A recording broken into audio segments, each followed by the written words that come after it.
બનાસકાંઠા એસઓજીની ટીમે ગઢ પોલીસ મથક વિસ્તારમાં પેટ્રોલિંગ દરમિયાન એક પિકઅપ વાહનને શંકાસ્પદ હાલતમાં ઝડપી લીધું છે। આ વાહનની તપાસ કરતા તેમાંથી મોટા પ્રમાણમાં શંકાસ્પદ ઘીનો જથ્થો મળી આવ્યો। પોલીસે વાહનમાંથી રિવાજ પ્રીમિયમ ગાયનું ઘી અને શ્રી કૃષ્ણ કુંજ શુદ્ધ પ્રીમિયમ ઘીના બ્રાન્ડ નેમ ધરાવતા કુલ 171 જેટલા ઘીના ડબ્બા જપ્ત કર્યા છે। પોલીસે પિકઅપ વાહન સહિતનો તમામ મુદ્દામાલ જપ્ત કરી ચાલકની પૂછપરછ શરૂ કરી છે અને આ શંકાસ્પદ ઘી ક્યાંથી લાવવામાં આવ્યું હતું અને કોને સપ્લાય કરવાનું હતું તે દિશામાં પણ તપાસ તેજ કરાઈ છે।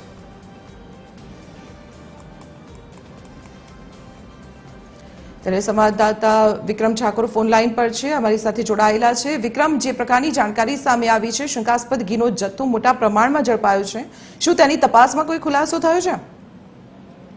જે દીપાલી ચોક્કસથી વાત કરવામાં તો બનાસકાંઠામાં એસઓજીને મોટી સફળતા હાથ લાગી જો કે જિલ્લામાં શંકાસ્પદ ઘીના જથ્થાની હેરફેર થતી હોવાની બાતમીના આધારે એસઓજીની ટીમે કાર્યવાહી હાથ ધરી। એક પિકઅપ વાહન ઝડપી પાડી તેમાં ભરેલા ઘીના ડબ્બાઓનો જથ્થો કબજે કર્યો હતો। સમગ્ર મામલે પોલીસ વધુ તપાસ શરૂ કરતા ખાદ્ય પદાર્થની ગુણવત્તા અને સપ્લાય ચેન અંગે પણ અનેક સવાલો ઉભા થયા। જો કે વાત કરવામાં તો મળતી માહિતી મુજબ ગઢ પોલીસ મથક વિસ્તારમાં એસઓજી ટીમની પેટ્રોલિંગમાં હતી તે દરમિયાન એક પિકઅપ વાહન શંકાસ્પદ હાલતમાં પસાર થતા જોવા મળ્યું। તે વાહનની હિલચાલ અને ચાલકના વર્તન પર શંકા જતા પોલીસે વાહન રોકાવી તેની તપાસ હાથ ધરવામાં આવી। તે દરમિયાન વાહનમાંથી મોટી માત્રામાં ઘીના ડબ્બા મળી આવતા પોલીસ પણ ચોંકી ઉઠી। તેમજ પોલીસ તપાસમાં પિકઅપ વાહનમાંથી રિવાજ પ્રીમિયમ ગાયનું ઘી તેમજ શ્રી કૃષ્ણગંજ શુદ્ધ પ્રીમિયમ ઘી નામના કુલ 171 જેટલા ડબ્બા મળી આવ્યા હતા। તેમજ આ ઘીના જથ્થા અંગે યોગ્ય દસ્તાવેજ મિલતા ન તેમજ માલ ક્યાંથી ભરાયો હતો તેની સ્પષ્ટ માહિતી પ્રાથમિક પૂછપરછમાં સામે ન આવતા પોલીસે સમગ્ર જથ્થો અત્યારે તો શંકાસ્પદ ઘીને કબજે કરી આગળની કાર્યવાહી હાથ ધરી છે। ડ્રાઈવરને લઈને તમામ જી વિક્રમ, આભાર માહિતી આપવા બદલ। તો બનાસકાંઠામાં ગઢ પોલીસ મથક વિસ્તારમાંથી